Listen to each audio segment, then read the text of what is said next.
Yes, people, Manscaped is back, but this time it's not for below the belt grooming. Manscaped brings to you the Beard Hedger, the best product on the market when it comes to beard trimmers. The Beard Hedger is unique due to its number of gradient settings. As someone who's purchased this, I won't turn to any other beard trimmer. Check it out for yourself at manscaped.com. And don't forget to use code FTM20 to get 20% off of this product. Yes, people, big up. Good evening, good morning, good afternoon, wherever you are listening around the globe. 12th Man is back. This show is back, and this time it's a little bit different. The call-in show is something I've wanted to bring to you guys for a while. Now, first of all, you need to hit the like button. Second of all, you need to hit subscribe. We are literally just under 40 away from reaching 26k. So please make sure that you hit like and subscribe. And then we can reach the big 3-0 together as a 12th man community. Big up to every single one of you for being here nice and early. Big up to the chat room. Make sure you do me a favor also. Once you've hit like, once you've hit subscribe, make sure you show Manscaped some love. You get 20% off with the code FTM20. Or if you use the link in the description or in the pin to the comment section, you can go and get the Beard Hedger and get 20% off of it for Christmas. There are new products coming on as well to manscaped.com on this channel. So please make sure that you stay tuned. The team news is out for this evening's game against Preston in the Carabao Cup. We are going to go through that. We are 100% going to be talking about all things Mikel Arteta in terms of this style of play. We're going to talk about the return of Martin Odegaard, and we are going to talk about the rumours of Isak and Gyokeres and much more. It's great to get different people on. Trust me, you will all get a chance to call in. The reason I wanted to start this to start with was because I'm bringing on people that I haven't spoke to in the Arsenal community for a while. If there's anybody watching that would like to get involved, then please make sure you drop me a line on Insta or on Twitter, and I will make sure that you're part of next time's show. So please make sure you do that, people. Big up to every single one of you. Now, the first two people I'm bringing on are two of my favourite people. I don't get to speak to them very, very much, but when I do, I always have an absolute blast. Please welcome, first of all, Tanner, Bearded Gooner. How devil are you, sir? Doing well, man. Doing well. A little tired, a little sore, but that's because I'm old and I work a lot. So, all good over here, man. All good over here. It's unseasonably warm October day. So, listen, man, I wish it was warmer here, but do you know what? It's been milder than the last couple of days over in where I am. So, yeah, happy Halloween, as they say. Big up to you, Tanner. Thank you so much for coming on, my bro. Somebody else that I love sharing a platform with when he was here, of course, is Glenn over in New York. Glenn, you're a legend, man. How are you, bro? I'm fine. Hello, everybody. BG, if I ever hear you say you're old again, I'm going to kick your ass, because if you're old, I'm dead. So let's just get that out of the way. But I'm very happy to be here with you, Dan. I haven't seen you in quite a while, and I always look forward to this. Nah, come on, Glenn. Absolute legend. Listen, we've got the team news. Let's share it. It's up on the screen now. Setford starts in goal. Debut for him, only 18 years old. Timber, unbelievably, is back starting. I did not see that one coming when he came off with fatigue and cramp. I thought they would let him sit this one out, but it proves that we have problems at fullback still, having to play him in this game. Saliba comes back from his injury. I should say suspension, not injury. Kivior starts at left-sided centre-back. Zinchenko finally getting a game at left-back. Jorginho in defensive midfield with Mourinho, whose actually performance improved a hell of a lot in the 8 position, in my opinion, against Liverpool. Ethan Nwaneri starts. I think a lot of Arsenal fans will be very, very happy to see what Ethan can do today after his brace against Bolton. That is a really good decision, in my opinion. And a front three of Sterling, Martinelli, and Jesus. Bearded Gooner, let's come to you first, my bro. What are you telling me about that team news, mate? I like it. I think it's part of it is he's going for it. He understands that, we need to perform well in this competition after the last 2 seasons. Some early exits for us in recent years. So it's a team that says, look, we're going for it. We've got good experience. We've got a lot of talent in there. We're going to give Tommy Setford his debut today, but we trust the people in front of him to kind of insulate him, protect him. I like Ethan Nwaneri getting a run out here today to start as well. I think a lot of people are happy with that. We're clamoring to see him. I think the only thing that really surprises me, like you said, Jurrien Timber, probably would have liked to see Lewis Skelly in there, but I think Jurrien Timber coming back from injury, I'll give Mikel Arteta the benefit of the doubt, maybe just trying to get a little bit more tread on his tires. you could see an early change in the second half, of course, with Lewis Skelly coming on for Yuri and Timber. You know what's mad, Glenn, not seeing Lewis Skelly. I thought he was really good against Liverpool when he came on. I understand that the Salah goal and the Nunez goal, that potentially him and Kivior got caught, but I'm not going to really blame him for that. I thought on the ball, he was absolutely superb. And for a 17-year-old, he just absolutely uses confidence. I'm surprised not to see him start today, bro. Yeah, one of the I was quite surprised, but I'm not going to get on Arteta's case because let's face it, all right, today's game is Mike Tyson in his prime against an unknown, all right? It doesn't matter who plays. Let him, let Arteta put whoever he wants in, and I hope he has the next game in mind. I'm looking forward to the game. It's at 3:45 here in the afternoon in New York on Paramount, and I always look forward to Arsenal, even when I think they're going to blow somebody out like today. But I am not going to make a big deal about the lineup today. You want to talk about Premier League officiating? Then you'll get my gears grinding. Well, look, let's stick with this for now because I do want to. Yes, absolutely. Look, this competition, I want to win it, lads. Yes, I really want to win it, and I think we should go all the way. I'm cool with the team news today. I'll stick with you, Glenn, here, because I actually think that's a fair enough team to go ahead and beat Preston. What I don't like is in the past where we've chucked games or where we've thrown young kids in or we've thrown players in that, let's be real, haven't been good enough for the club and we've gone out. And we have actually gone out, not against the Man Cities and the Liverpools just. We have gone out against teams like Southampton, Nottingham Forest, Brighton, teams we should have been beaten. We've got to beat Preston today, and I think that team's good enough, Glenn. I've got to say. Absolutely. We're all sailing on the same ship in the same direction here right now. Look, I mean, I don't know where you are with this one, Glenn, right? I think there's a lot of people that disrespect the domestic trophies. And I understand they're not Champions League. I understand they're not Premier League. But this League Cup would be a really good opportunity for Arsenal to win. And I'll tell you why I think we should go for it. One, because it's a trophy. But two, because it breeds the confidence to go on and win one of the big boys after that. Yeah, no, I totally agree with you. Have we been on for 5 minutes yet? Because you have to wait to use the F word for 5 minutes because YouTube has these little... All right, listen, anybody that says they don't want this trophy, you're a fucking idiot. I'm sorry, okay? Agreed. It's a trophy and it has prestige and, and like I said, we all agree, any lineup we put out there should beat them. But if you don't want trophies, go support another team, please. Facts. Go support Tottenham if you don't want trophies. They're good at that. Damn, I should have said that. You should have. Nice one, Dan. Nice one. Tanner, what are you telling me about this competition, man? I feel like it's time. 31 years without a League Cup is too long for a club the size of Arsenal, man. Look, you don't get to say he's got to win a trophy this year and then pick and choose the trophy that he wins, right? Facts. I mean, you put the four competitions, you prioritize. This will be at the bottom, right? Let's face it, this competition would be at the bottom. But there is no reason that we can't go for the quadruple this year. We're good enough. We're talented enough. We've got the squad to do it. So why not? And I like what he's done here. I like what he did last time out. Excuse me, with putting a strong lineup out there. It shows that, okay, he's taking it seriously this time around, because I feel like the last two seasons it wasn't taken very seriously, and it was, well, our focus is elsewhere. We don't care if we stay in this. We're in this. We've got 2 months of the competition left to get to the final at Wembley. I don't see any reason why we should not go for it. And like I said, I hear all the time, he's got to win a trophy. He's got to win a trophy. Here we are. Let's go win it. Yeah, absolutely. I got like 10 reasons why I want to win as many trophies as possible. And right there in the middle, like at number 5, and my Arteta out now, friends. I love you. You do your thing. Free speech. My question is, why are they friends? What? Because I like getting all different opinions, even if I think they're fucking stupid. These Arteta out now people. One of their complaints is no fucking trophy. Okay. Fine.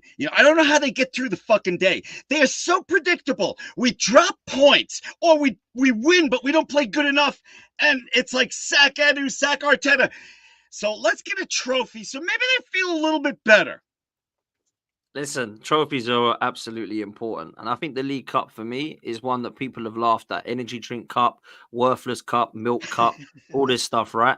But let's be real. It wasn't the milk cup and the Worthington cup and the worthless cup, sorry, when Arsenal won it in 93. When we actually went Right. there and lifted it against Sheffield Wednesday, Paul Merson, Ian Wright, Tony Adams, Kevin Campbell, bless him, George Graham, they all said how fantastic it was, man. So it doesn't change for me. We stick there and we stick with it and we go for this competition. Tanner, what do you make of Setford starting? Obviously, it's only really Nwaneri and Setford that's starting today that have youngster written in them. And I think the Carabao Cup, particularly in the Wenger days, was known as the one to play the kids. We don't really see any kids out there today other than the goalkeeper and, of course, Ethan, who everybody wants to start anyway. So it's going to be a tough test for him. I think it's a good thing that we've seen another goalkeeper that isn't Neto because he's obviously cup-tied. I thought Raya would have played this one because Setford, there was rumours that he wasn't going to make it due to he's been injured, I believe. But what do you make of his debut, bro? Setford, big game for him. Yeah, I like it. And again, as I said, it's an opportunity to get some of the, a youngster or two. We could have hoped for a third, but it's an opportunity to get him some game time, some match time in how do I put this, in not in a hostile environment, but in a big game. I mean, look, if we lose, we're out. So it's a win or go home kind of thing. So there's pressure there. It's good that he'll feel that, but it's also good having William Saliba, Yuri and Timber, Zinchenko at left back, having those guys in front of him to here again kind of insulate him, shelter him, but make sure that he has a good game, and that the in-game pressure itself isn't so great that he gets lost in the moment. So it'll be a good feeling for him to come away from this with the win, which I think we will get. I like it. I like getting him a start. Look, you went out, you paid for him. If he's healthy and ready to go, here's an opportunity to get him some playing time. I'm all for it. Is this the kid that's like 17 years old? He's 18. The goalkeeper is 18. Nwaneri's 17, yeah. Okay. So Glenn, what were you doing when you were 18? Never mind. No, don't answer that. I was that. a completely different person. Shut up. All right. I'm a little biased because I'm a parent of two kids, a boy and a girl, and I picture them at 18 when they couldn't do shit for themselves, drive to stupid concerts, make their own fucking dinner. So I'm kind of biased. Like, I remember when he started that game months ago, and I said to my wife, "There's an 18-year-old playing goal for Arsenal." And her first thing, "Are you fucking kidding?" She never watches Arsenal games, and she sat there with me for 5 minutes because this kid was 18. I think it's a parent thing. So, Arteta's a pro. He's a pro. If you start, you better not compare him to Mourinho while I'm on the show today, Dan. So I can't. If Arteta's starting him, I'm sure he'll be fine. But the whole time, I'm going to be seeing my son in net at 18. Like, don't get distracted. Hey, it's only Rams. Apparently, it's only Ramsdale who gets distracted by pigeons and whatnot. So it should be all right. It should be all right. Like, I'm tired of you playing. They're playing. I'm getting a little tired of you making my jokes funnier, Dan. Listen, this is how we bounce off each other, Glenn. That's all it is. Look, man, I've got to say, we have to win this competition, but we certainly have to win tonight. I think everyone's going to be eyes on the goalkeeper because it's his debut. But actually, I think what has taken the pressure off of him, Tanner, is Nwaneri being eyes on him as well. Because there's eyes on him for a different reason. There's eyes on him because he's exciting. There's eyes on him because people are willing to want to see him do well. And I've been one that's been pushing for him to get more game time. I'm really excited to see what we get from him tonight, man. Yeah, for sure. I'm in the same boat, man. I'm clamoring to see him get a start. I would have loved to have seen him start against Bournemouth. I don't know that Liverpool is where you give him a run out if it's going to be his first time starting like that. But you don't get experience if you don't play, right? And the only way that you get better is to play against better competition. So it's good for him to get the start. All eyes will be on him because we should pretty much dominate in possession. We, have the ball 70% of the time today, I would imagine. But for Ethan Nwaneri, I mean, we've seen what he can do. We've seen the energy that he brings, in the chances that he's gotten. So get a good run out here. I hope he gets a full 90 minutes. I hope he gets a full 90 minutes under his belt, and that just propels him forward into something better, into another start in the league somewhere. Maybe not Newcastle at the weekend, but if no Odegaard by Chelsea, if Nwaneri can show well here today, who knows? But we all know that Arteta is not big on handing debuts to guys in the Premier League that are excuse me, sorry guys, that are as young as what Ethan is. So Listen, he's a young kid. I think he's got a lot of potential. I don't know what your thoughts are on Ethan Nwaneri, Glenn. I'd like to see a lot more of him, and I'm looking at him today, and I'm thinking if he does actually perform and gets anything more than a goal or maybe another brace like he did against Bolton, I think he's knocking on the door to start while Odegaard's out. And I'm just not no disrespect to Trossard, because I think we can still shift Trossard wide and still make room for Ethan Nwaneri. I'm a big fan of him, Glenn. I am a big fan of him, but I'm not a big fan of a young kid in a Premier League title race playing too much. Do you know what I'm saying? Like, I'm totally on board with what you're saying about him. Yeah. But I just worry, all these Arsenal players have been through some really tough seasons, really tough, battles with Manchester City, fucking cheaters. So I would feel a little weird, if we're going up against Liverpool and Manchester City or something like that, top 4 teams, and having a kid in there a lot. Do you understand what I'm trying to say? Of course, man. Look, a gal was on the show last night saying the same thing. Oh, saying, okay. Let's not overplay him. Let's be, wary of him. I feel like there could have been opportunities where we could have seen a lot more of him. I'm not saying that he starts every game by any means. And while Odegaard's out, I think there's an opportunity to give him some more minutes than perhaps Arteta has given him. But he knows him better than I do. I'm just looking as a fan. I'm looking at what we might need from the bench. I'm looking at his creativity and the options that he has done. When he's brought him on, I think he's lit up the place, guys. I've got to say. Yes. I think he's given us that level of boost that we needed. I think it was the Leicester game where we're sat there at 2-2. He comes on and we win the game quite comfortably in the end. So, comes on against Bournemouth. He was by far one of our better players, albeit we were 2-0 down at the time. He was by far lighting up the place. So I think tonight we're looking at it thinking, let's actually get into a scenario where we can see this kid on the ball and actually allow him to express himself against, let's be real, a good side in Preston, because they've been on fire in a couple of their games, but they've got a few of their players out. And I'm really looking forward to seeing what Ethan can do tonight, man. So, look, I think it's going to be an interesting game for sure. I think we're going to be able to see a stronger team than perhaps some people thought. I think a lot of people expected similar team today, but there's a couple of players in there that I didn't expect to see. Timber being one of them, Mourinho being another one. So let's see how we get on. Let me ask you guys about this, because there's a couple of things Glenn's brought up. I'll start with you, Tanner, and I'll let Glenn stew for his answer, because I know he wants to mention it. Can you see me? I'm like I wanted to talk while you were talking. But I suppose I'll put this to both of you before we get another couple of guests on, right? There's been a lot of talk about referees and decisions that they've made in terms of their consistency, conspiracy, etc. Wanted to get both of your thoughts on that. And I also wanted to get your thoughts on this style of play thing, because obviously the caption I put on the title isn't my opinion. It's what I've been heard has been spoken about Arteta being more of a Mourinho than a Pep. So there's kind of two things there that I wanted to discuss before you guys jump off. I'll start with you, Tanner, and then we'll come to Glenn. On the conspiracy stuff, you're not going to like this. There's got to be corruption somewhere. This isn't. I keep hearing the comparison of corruption versus incompetence, right? Well, incompetence implies that you are unable to do your job well.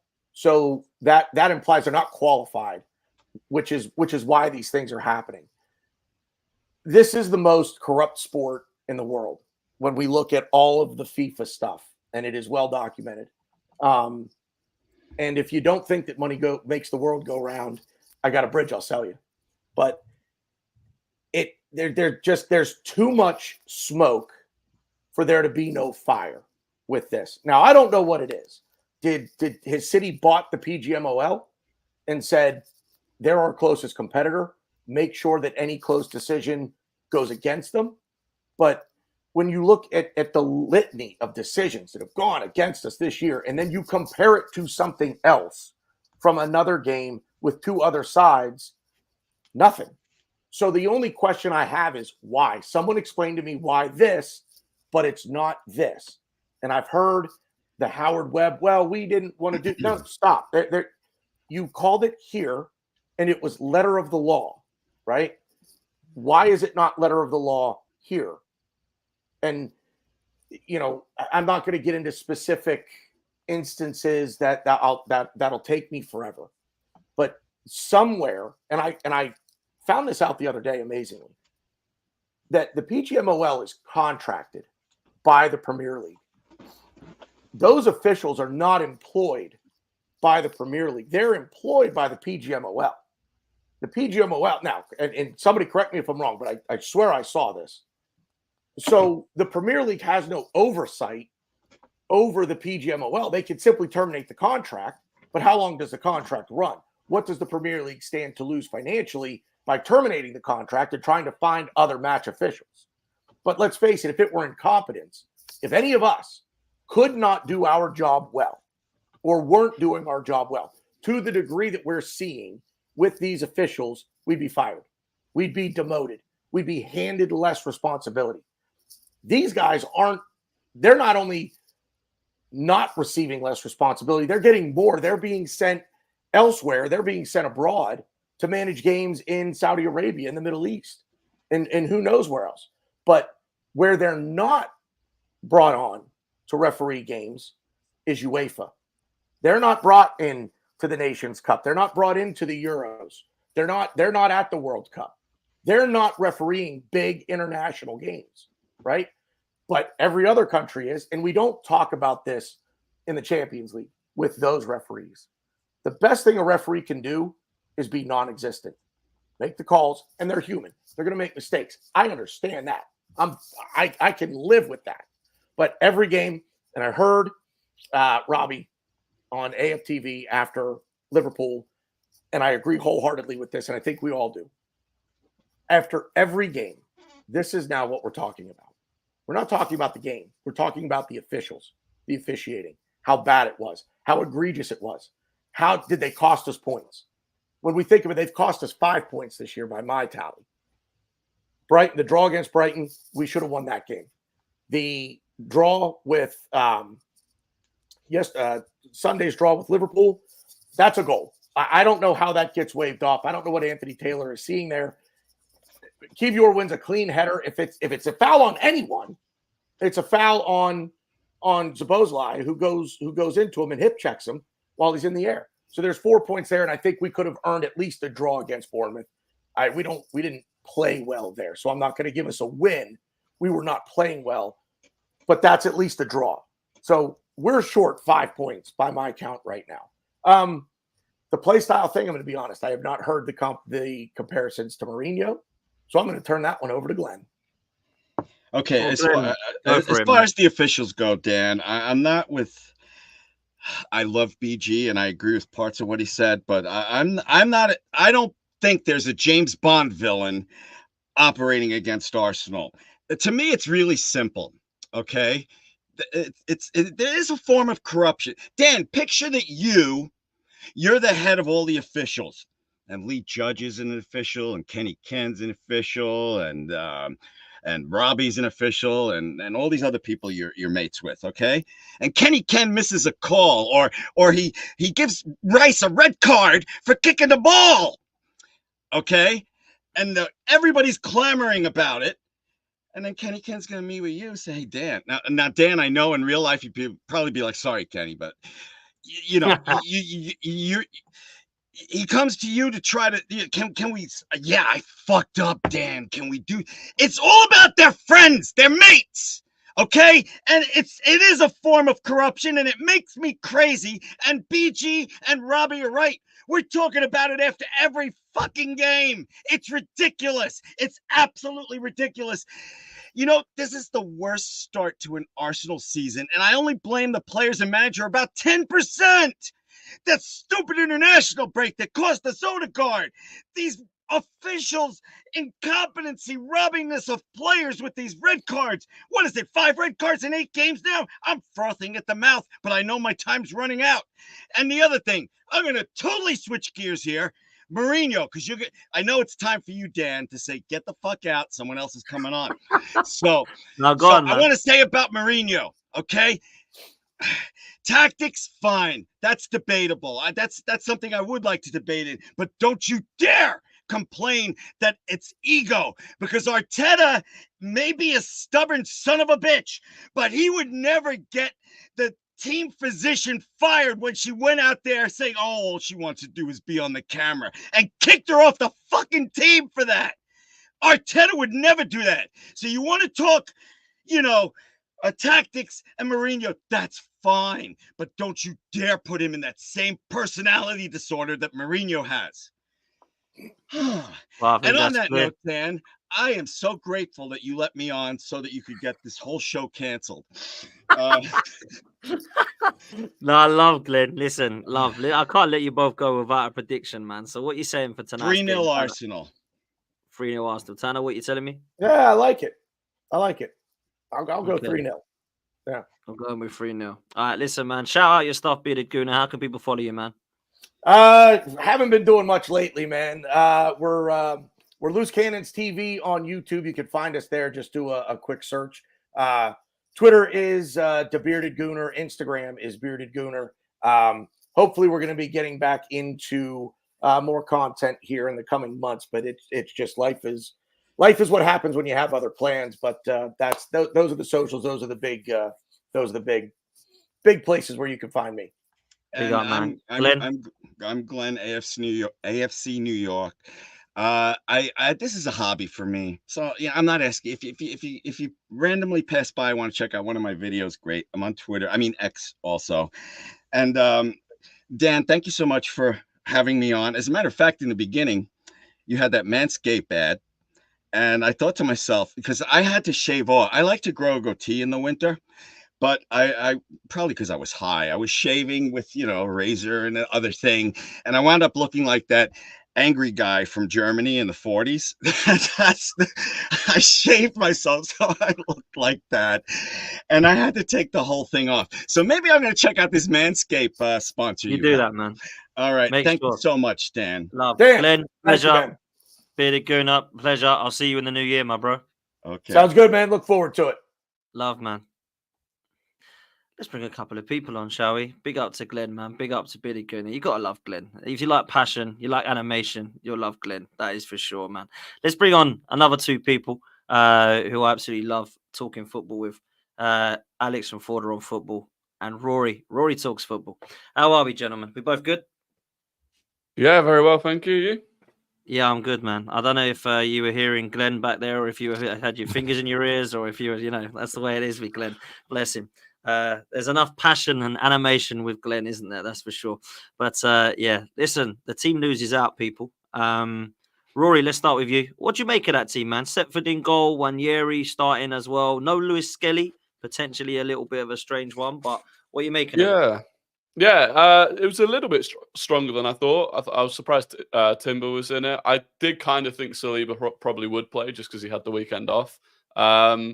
Martinelli, I was a bit surprised about as well because I think he's still got strapping on his calf, which he's had for a while. So yeah, those 2 I was a bit surprised about. And then Lewis Skelly, I said this before, if Lewis Skelly doesn't start and Zinchenko does, it's almost like Lewis Skelly's the one that's being protected. And Zinchenko's the one that you throw into a cup game that you don't necessarily want to go full strength for. So, yeah, that's a really interesting one. I thought he might have played in midfield. Obviously, we've got Marino. So, yeah, it's a strong team. Hopefully, the dream situation is that you kind of wrap the game up within the first sort of 60 minutes and then you can rotate players off. The nightmare scenario is if we end up having to bring Saka on to save us, which would be really less than ideal. But, yeah, no, look, it's a strong team. Setford in goal, really excited to see how he does. And, yeah, it should be a win, shouldn't it? Yeah, it should be. I mean, forward we got Raya, Lewis Skelly, Heaven, Nichols, Party, Rice, Saka, Trossard, Havertz on the bench. So actually, to be fair to Mikel Arteta, he's done what I wanted him to, and that's take it seriously tonight. I really wanted to see a strong team, and I think he's gone fairly strong. And I was saying to the boys before that I really want to win this competition. A lot of people laugh at it and call it all the sorts of names of energy drink cup, milk cup, but 31 years, man, is too long for a club the size of Arsenal to not to win it. And I think we need to take it seriously. I mean, a trophy for me is the first one you can win. It breeds a lot of confidence to go and win one of the big boys. I want to take it seriously, man. Yeah, we've seen Pep take it seriously over the years. It's one that they've kind of used it as confidence builder, as something to kind of like build upon each season. We're probably old enough to remember it a little bit, Dan. I don't know about you, Rory. Unfortunately, you're not as grey as us at the moment. But no, I like the team. I wanted to see Setford in goal. I think for Raya, although goalkeepers don't get like physically fatigued in the same kind of manner, I do think mentally it must be pretty draining. And unfortunately, with Neto coming in, it was a bit of a weird loan signing, the fact that he's cup tied. So one way or another, I wanted to see Setford, and I'm happy with that. And then, like Rory said, I mean, that team is strong. We should be kind of dealing with them. I think Preston are 16th of the league at the moment. They've had some similar occurrences to us, some red cards, I believe, as well in recent games. So they're not in like a rich vein of form at the moment. We should be kind of dealing with them, dispatching them pretty early, but we'll see how it goes. You know what Arsenal are like in these cups. We never make it easier for ourselves, unfortunately. So no, we don't, mate. Yeah, wait and see. It's the Arsenal way, man. It's never easy, any single game. Rory, what do you make of some of the criticism for Mikel Arteta's style of play of late? I know that he was criticised for not going for the juggler at 2-1 and 1-0 against Liverpool. Some are comparing him to being Jose Mourinho. I saw Carragher talking about how that style of play has been definitely brought into the mix. I kind of look at this two ways because, first of all, everybody wanted us to play this beautiful football that Pep played. And then we were told that we were too expansive and that we were getting caught out. And then when he's changed it a little bit and become a little bit more pragmatic and maybe a little bit more compact, he's been likened to Mourinho and Tony Pulis and boring. Not quite sure what people want, but what's your thoughts on this style of play thing, bro? Yeah, it's weird. I think it's only because of his age. And I think a lot of these players like Carragher, because he's younger than someone like Carragher, it's almost like, you know, they're giving these comparisons to other managers that you just don't hear for other. Like, you haven't heard Maresca get really compared to anyone. I mean, Maresca is relatively young. You don't hear Maresca. This is Maresca's style. You don't hear it with Arne Slot when he's come in. But for whatever reason, it was, you know, first he was Pep Light and then he was Tony Pulis. Now he's Mourinho. And, you know, I guess when it's Pep and Mourinho, like, they're not bad comparisons to have. They're elite managers. But I just think Arteta is Arteta. He has his own style. He clearly takes elements from other managers because that's just how football works and that's how football evolves. But I think this season, what we've seen is just we've had to adapt to the players that we've been missing, you know, even in the game against Liverpool. I think Saka and Timber were tired going into the second half. I think we were 2-1 up and he looked at it. And I don't even think, from what he said after the game, I don't even think he did want the team to kind of retreat and drop deep like they did. It just kind of happened. Obviously, Gabriel and Timber going off made that more difficult, and it was what it was. And then when we eventually did try to go for it, it was when we got caught out. So yeah, the comparisons, I just think they're lazy. Like, how can you go from Pep Light to Jose Mourinho in the space of a few months because of some really pretty unusual circumstances in terms of red cards and injuries? Like, yeah, it's lazy, and I'm already pretty bored of it. Well, yeah, you're not the only one. There's a few people talking about it in that way as well. I mean, look, let's talk about our style at the moment, Forder, because we have definitely had a little bit of everything. We started off quite attack-minded against Wolves. Then we saw against Southampton and Leicester attack-minded in parts, and then looking to try and see out Leeds against the likes of Villa and Tottenham and City. So we've kind of seen a little bit of everything already. And I suppose Mikel Arteta deserves a little bit of credit for that, really, that he can play more than just one way. You know, Ange Postecoglou has shown that he's got a plan A, but there's not really a plan B with Ange, right? So I suppose what we've seen from Mikel Arteta is definitely different ways of playing. However, in front of goal at times, I don't know that we're quite there yet. I think some of that is Odegaard missing. I think we definitely miss him. I know a lot of people have said that we don't look like we have in terms of results, but if you look at what we miss on the pitch from him, I think it's clear. Will this Arsenal side start to blow teams away, in your opinion, Forder, when Odegaard, Saka, Martinelli and Havertz are actually together as a front four again? It will take time. I think Arne Slot really kind of did Arteta justice. He talked about the amount of phases and faces that we show. Like, we are a team. There was that famous quote, wasn't there, from Arteta? Like, we play a certain amount of, like, was it like 50 formations or something bonkers like that? But he is right. I mean, at the end of the day, until we get the actual lineup that we want, we still haven't seen our midfield three. Like, people forget that. We're looking at a player in Nwaneri who's had 27 total minutes in the Premier League at the moment. So these are not players that have built up kind of relationships, although we're well aware of kind of passing patterns of play that we're all kind of aspiring to get to. I think towards the end of the season, maybe after another trip to Dubai, then we can start blowing teams away. But right now, I think we've just got to get the team back and just kind of get in the rhythm of things. Points is the biggest thing. Let's be honest. We see the fan base kind of fall apart after a draw against Man City, or, you know, a draw against Liverpool. And, you know, points are points. Just get to Christmas. That's the way I'm looking at it. Get players back and fit. And games like today, this is a perfect opportunity to actually get them in the rhythm of things. Like, we're actually going to see Saliba back today, Nwaneri getting more minutes, Mourinho getting more minutes, even Jesus.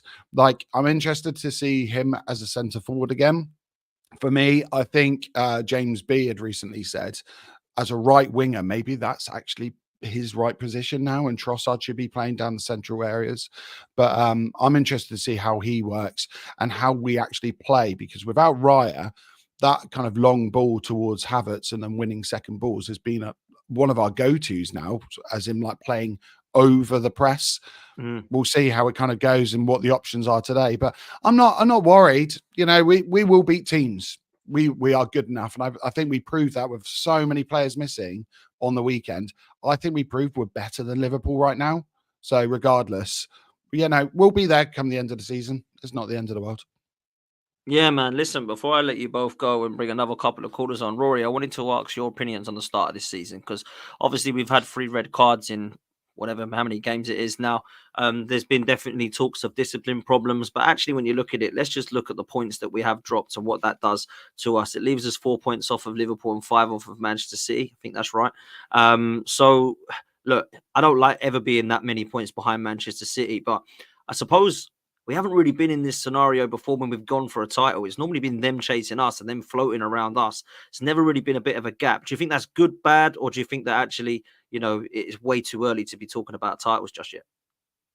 Yeah, no, I don't think it's too early to start talking about titles and points dropped, because you know when you're going up against City that every point dropped is big and it is damaging. I think if you look at, like, if you want to get to 94, 95 points, you can afford to drop 20 points in total. And we've dropped, 9 so far? No, how many points have we dropped so far? Yeah, 9. Yeah. I think so. So yeah, if you want to get there, then we're kind of half of the allotted points that you can afford to lose, we have already lost. But equally, I think we've got through a really tricky period. I think the big thing, and the way I'll look back at it, is once we get to the next international break, once we've done Chelsea and Newcastle, I think then you can look back, and if we're still within 4 or 5 points of City and Liverpool, I think we're in a really good spot, because I think then you look at the rest of the season, we'll have done like 5 of the 7 big away games. You've only got Old Trafford and Anfield left. We'll have played all of the big 6 other than United, who aren't really a big 6 at the moment. So yeah, I think if we can get to that point with another couple of wins, it'll be fine. If we don't, we'll be in a bit of trouble. But the Bournemouth game is the only one that I look back at and go, like, we really threw away points in that game. Because the Brighton one, you can draw to Brighton anyway on a bad day, and the Rice sending off ruined it. So yeah, the Bournemouth's the only one I think I look back at right now and go, that was 3 points dropped, because we should have won that game. Saliba shouldn't have got himself sent off, and that's disappointing. Yeah, it is. And what's mad is there's actually moments in all of the games that we've dropped. When you talk about Bournemouth sending off, you talk about Brighton sending off, you talk about the Trossard situation and how we were hanging on against Manchester City. And there were chances we had against Liverpool, in my opinion, where we could have killed them off, and we didn't manage to do that. So I think we'll look back at every single game this season that we do drop. Let's be real, we do that every season, right? But I think for me that there's real opportunity in every game so far to actually take some positives as well as the negatives. I do have a problem with some of the style. I do have a problem with us in front of goal at the moment. And I do think that we are still lacking. And I felt we were lacking in the summer window. But hopefully we can do something in January, man, and move forward. Tonight we need a win. Let's get your predictions before you leave. Forder, what are you telling me, bro? With this team, it's got to be at least 3 goals, isn't it? Let's be honest. I'm going to go with 4-0. Let's go 4-0. Let's be positive. Okay, Rory. I'm going to go 2-0. I think it might take us a little while to get going into the game with a few changes, but a comfortable 2-0. Love that, man. Listen, Forder, let people know where they can find you, man. You can find me on YouTube, Forder and Football. You can find me here sometimes chatting to Dan and waffling on Twitter or X, Forder on Footy. Same on TikTok. Yeah. Love, man. Rory, likewise, bro. Yeah, just Rory Talks Football on YouTube and TikTok and wherever else. And just, yeah, if you find a Rory and it's the Chelsea version, then it's not me. If it's Rory Jennings, it's not Rory Talks Football. Big up, man. Listen, thank you so much for both of you coming on. I really appreciate it. Enjoy the game, boys. All right. See you next Cheers time. for having me on. Cheers guys. Man. Take care. Let's bring a couple more people on, shall we? Jez, how are you, my friend? How are you? I'm very well. I'm very well. Yeah, I'm really good, man. I'm really good. Good to see you, man. It's been too long, bro. Yeah, it's good stream. This. I'm really enjoying it, actually. Some real facts spoken. And it's interesting tonight, actually. It's history in the making tonight. Go on. The first time two invincible teams compete in football league history. The Invincible Derby, mate. The Invincible Derby, we can call it. In 1889, Preston North End, and now the Arsenal, obviously 03-04.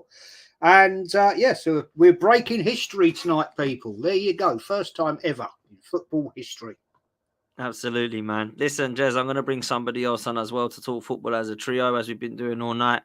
It's a good friend of the show, or someone that hasn't been on the show for a while, but someone I enjoy talking football with. Ayo, how are you, my bro? I'm good, man. How are you, man? Yeah, man. Really good, bro. Really good, man. Thanks for jumping on, man. I'm really, really pleased to see you. It's been a while, bruv. So I'm glad that we're back talking football. Let me start with Jez, because Arsenal Preston tonight, League Cup. A lot of people have been on here saying we need to take it serious. What do you make of tonight's game in the lineup, bruv? Yeah, well, I'm not surprised about that lineup. I was half expecting it, but we do have a lot of experience on the bench. If it all starts to go south, then we have got the seasoned players we can bring on. I'm glad in where he's starting, right? I've got a lot of time for that young kid. He played a great game against Bolton, scored 2 lovely goals. So let's big him up tonight. We got to take it serious, Dan. You know, it makes me laugh when I see Arsenal fans, the League Cup, it's below us. It's below us. No, it's silverware, right? We didn't say that back in time. All right, we've been in 8 finals, and we've only won 2. So it's not a great record for Arsenal, is it? Let's be fair. You know, I mean, we should be doing better than that in the League Cup. So I'm expecting big things tonight. I'm expecting a nice 3-0 win, if you want my opinion. And I think with the team we've got there, be nice to see Setford start, young lad, 18. Good luck to him. And not convinced with Zinchenko, but there we are. But hey, you know what I mean? It's going to be an interesting game. I'm confident we're going to get that 3-0 and push us on further into this cup. Yeah, look, we should be winning comfortably tonight with the team we've put out. Ayo, let me ask you, it's been too long since I spoke to you about football. What have you made of Arsenal this season so far? We've obviously dropped some points already early doors. What do you make of it all, bro?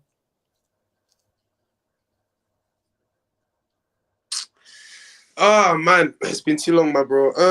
Arsenal this season, I think some people are overreacting. Some people are definitely overreacting.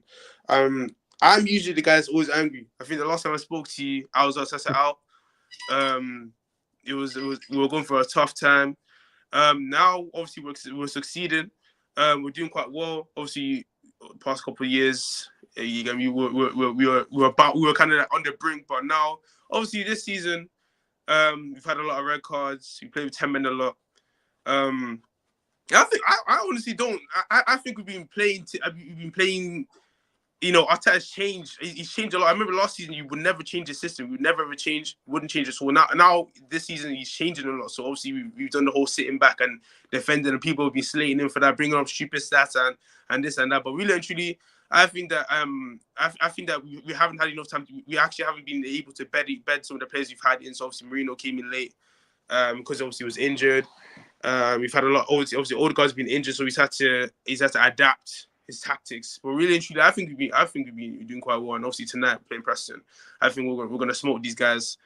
And yeah, man, I'm pretty sure we've I think we played Preston before a couple of years ago, a while ago with Giroud. I think Giroud was still in the team them times.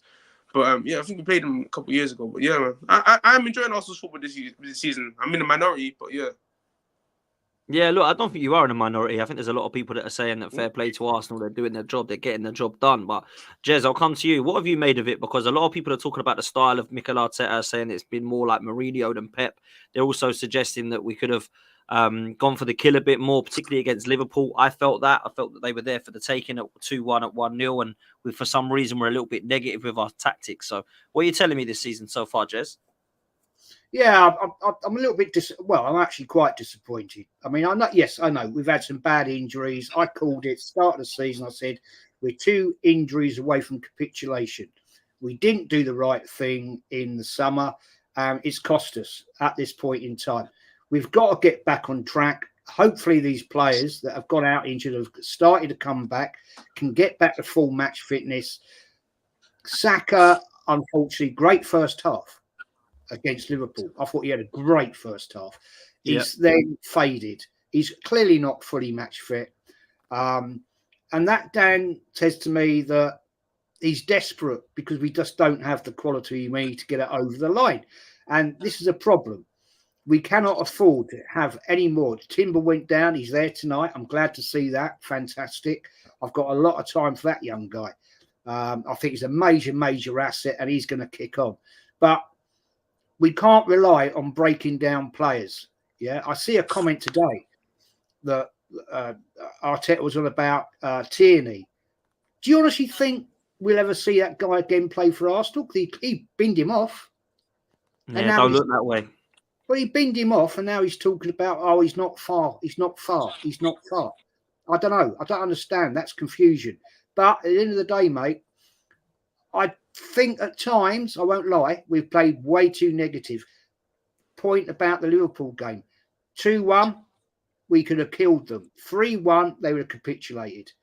And we didn't do it. We sat back again. We let them push us. So frustrating. And I'll tell you one player, man, that's really frustrating me and has done last year and this year is Martinelli. He's regressed, that young guy. And I really, really love that guy. But he seems to have taken a step backwards. I don't know. Confidence factor. Maybe he's been told to play a different style. But I think we've cost ourselves sometimes in the way we're just sitting back, letting players push us. You know, I mean, I was heartbroken, Dan, when we lost to Man City. Heartbroken. We drew, I beg your pardon. That team defended like lions, right? And yet, right at the death, you know, it was heartbreaking, man. But we're going to see because let's see what this team's got tonight. Yeah. Let's see. I think it's a very important game tonight because before I shut up, we know this manager has thrown domestic cups in the bin way too many times. Right, he cannot afford to do that tonight. He cannot afford that. We've got to push on, and we've got to get to the final. If we get to the final and we lose, well, it's final day. We all know what happens in cup finals. It goes our way or the other way. Doesn't matter. But don't throw it in the bin, Mr. Arteta. Facts, absolute facts, man. Listen, before I bring Ayo back in, I'm going to bring in Connor to the show as well. Connor, welcome, bro. Debut on the channel. It's been too long, man. Long time coming. How are you, bro? I'm all good, man. I'm all good. Thanks for having me on. I really, really appreciate it. And yeah, it has been a while, but I know we're finally here now. And yeah, thanks for having me on, Dan. Really appreciate it. And come on, looking forward to possibly moving on in the cup tonight. I don't want a stressful night, man. Yeah, no, we don't, man. We don't want a stressful night. Talk to me about how you think it's going, how you think Arsenal are playing, and how we've coped with some of the injury problems we've had, man. Yeah, I mean, listen, in terms of the injury problems, Odegaard was, I thought he'd be a big miss when he got injured, and we went ahead and played without him. I mean, we weren't actually that bad. I think we've been able to cope all right without him being in the squad, which I was quite impressed with. But there has been some times where we have seemed to be lacking up front in terms of what's the word I'm using? Creativity. Even though there have been times when we were like, do you know what, we've been all right? But then again, you look at the game against Liverpool, Trossard, who probably isn't a 10, but, someone who we're looking for some creativity, didn't offer us anything. Havertz didn't offer us anything. So there are still going to be times where we are going to struggle. And I always said at the start of the season, we needed that 9. We needed that number 9. And I think if we had that, we'd be so much more able to create more. I think we'd have more of a constant goal scorer in the team. We'd be able to get more goals. We could be able to progress in games more. I think if we had that, we could be doing better in that. I said, but you know what? Listen, I think so far, especially with Liverpool, because I thought walking into Liverpool we'd lose. I don't think we'd walk out of any points. I thought we'd be, even at home, I thought squad ain't that. I feel like we are going to end up losing. And the fact we got the point, listen, I want to walk out with 3 in every game, right? But I was like, do you know what? Fair play. We had a back line of Lewis Skelly, Kivior, Partey, and White as centre-back for a lot of the game. For about 30 minutes at the end of the game, we had a really crap back line. We were able to deal with it. So I respected that. But there's a lot of parts of this team where I still feel like we need to upgrade and adapt. Like Jez mentioned earlier, people like Zinchenko still in the team. We don't need these players in the team. There's some real dross that's still on the side that we preferably don't need. I mean, I did like Tomiyasu when he's in the team, but he's injury prone. What's the point of paying his wages if he's never going to play? Can't even play a game against Preston because he's not fit. So it's little things like this. And so far, listen, I'm not one to say the title race is over. I feel like that was a bit overreactionary when I saw a lot of people saying that. I'm not one to say Arsenal are going to win the title this season, by the way. I don't think we're going to win it. I think City are just too good. I think they're just monumental, and I think they've got the depth. Even without Rodri, I generally think they're going to do it again. I think Liverpool, in my opinion, are one injury away from crumbling. I think they're one major injury away from just completely. If we think our squad depth is bad, Liverpool's isn't that fantastic. I personally think one injury to one of their main players, and they could be down the dumps, but we'll see after these load of fixtures they've got coming up. They've got a really tough line of fixtures. But with me, listen, I think we're doing all right. We're 4 points behind Liverpool, 5 behind City. It's nothing, end of season worthy already, but we're still technically in the race. I like to think we're still in the race. But do I think we've got enough and have enough right now to progress our way to get to that trophy? I don't think we do. I actually think this squad is good enough to win a Carabao Cup, an FA Cup. I think they can win a knockout tournament if they put their mind to it properly and the manager takes it seriously. I think we can win a knockout tournament with this squad. But to go all the way to win a league against Manchester City, I still don't think we're able to do it then. I don't think we are. No, do you know what, Connor? You're talking a lot of facts, man. I can't lie, because I still feel that we're a couple short to get across the line. I still feel Arteta's got to prove to get across the line. What are you telling me on that, man? Do you think the squad's good enough, bruv?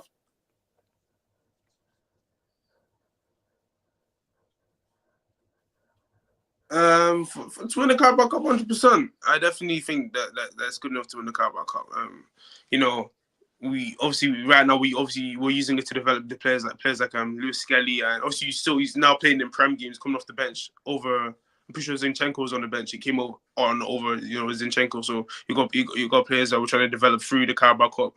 Obviously Mourinho's playing tonight as well, which is quite good, obviously, to get his fitness back as well. But I definitely think that we've got the squad to win the Carabao Cup, 100%. I agree. You think we got enough to win the title, though? Do you think it's like the squad is stronger than last season?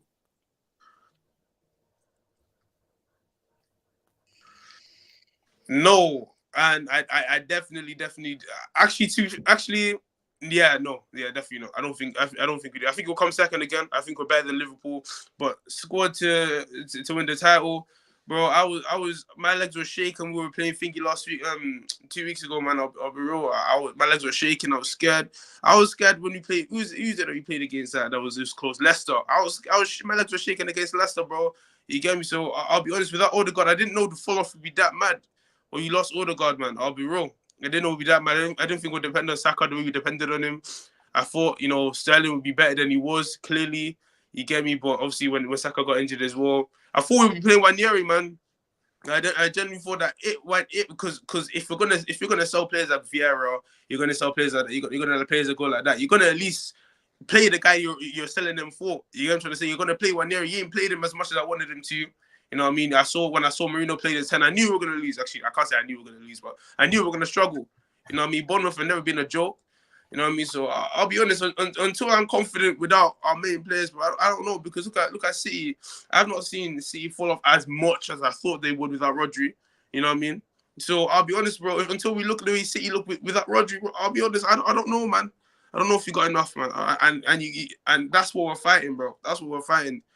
You know what I mean? We're fighting against a team that when the arm falls off, another arm just grows back. You know what I mean? It's crazy immediately, bro. It's one of them ones right now. So I'm honestly, I don't think we got enough to win the league. Obviously, I'm gonna hide that from the GCs that I'm inside, because obviously I'm telling them we're gonna win the league. But really and truly, I don't believe we win the league. So yeah. Yeah, no, big up, man. Listen, I've got to be real. Jez, I'll come to you lastly because I know you've got to go. You're going to be going to do your watch along for the game. Look, Jez, I've got to say, I still don't think we've got enough to win this league in terms of the squad. But can we win the league? Of course we can win the league, yeah, because everything can happen in football. If we don't win the league, do you think we can win a trophy this season, Jez? I don't think we can win the league, Dan. Sorry. I don't think we got the depth. I certainly don't. No chance. And we're certainly not going to win the Champions League. So let's put that one right out the window, sadly. I'd love us to win a Champions League. I've never seen it. I've only ever seen one Champions League final. But that's another day. That's a story for another day. Yeah, we've got to win a trophy, man. If this manager, I think we can win this cup, the Carabao Cup. I think we can do it. I don't think there's any reason why we can't. And I would absolutely love us to make a charge in the FA Cup. That's my favourite trophy. Yeah, I'd love us to do that. The trophy I grew up with, a little boy, love it. But yeah, I think we can do it, man. I think if he gets it right, yeah, if we get through this injury crisis, if you want to put it like that, then I think we can do it. Listen, man, I hope you're right. I think we can win a trophy as well. Whether it be the Premier League, Champions League, or Domestic Cup, I'm not too sure, man. But just give me a trophy this season because it's been too long, man. Jez, I'll let you go, man, because I know you've got your show to do. But big up for coming on, man. I really appreciate it, mate. Take care, Jez. Big up, Connor. Big up, Awood. See you again soon, boys. And come on, the Gunners. Right, let's get the result, yeah? Come on. Fingers crossed. Cheers, Jez. Cheers. Love, man. Take care. Love. Connor, let me come to you before I come to you, boys. We're going to come to a close in a bit. But look, I wanted to ask you a couple of questions about the scenario of Isak and Gyokeres being rumoured with a move to Arsenal. Now, I don't know if it's going to be January or the summer. Maybe it's going to be neither, right? But my question to you is that striker position. I understand that Havertz has done well. In fact, he's done more than well. But I still feel we need something else, man. I still feel we need that killer instinct. And wanted to get your thoughts on it, man. This is the thing with Havertz, right? Last season I was a bit skeptical when we first got him. I was like, not too sure about this guy. It's a lot of money for a guy who's not really a number 9, and that wasn't even his intention. We weren't even meant to buy him, I don't think, to play up front. It was a different role. But yeah, Havertz. Listen, Havertz, I think on his day could perform for Arsenal, but you just got to look at Liverpool. Liverpool is a game where, listen, we did have a depleted squad, so I will push that as a little bit of an excuse on the side. But, these are games where if you want to win a league title, you've got to grab 3 points, especially at home. If we did have that fully fit squad, you've got to get that. And Havertz and Trossard were nowhere to be seen, and it's such a shame because I do like Trossard a lot. But I've kind of come to the conclusion he's a bit more of a super sub than more of a starting 11 player. But on his day, he could start and he could do all right. But it's more off the bench where you see more of an impact from him. And with Havertz, yeah, I'm up in arms about him. I would happily buy in a 9 and have him on the bench. I know it sounds some people might find that ridiculous, a waste of talent.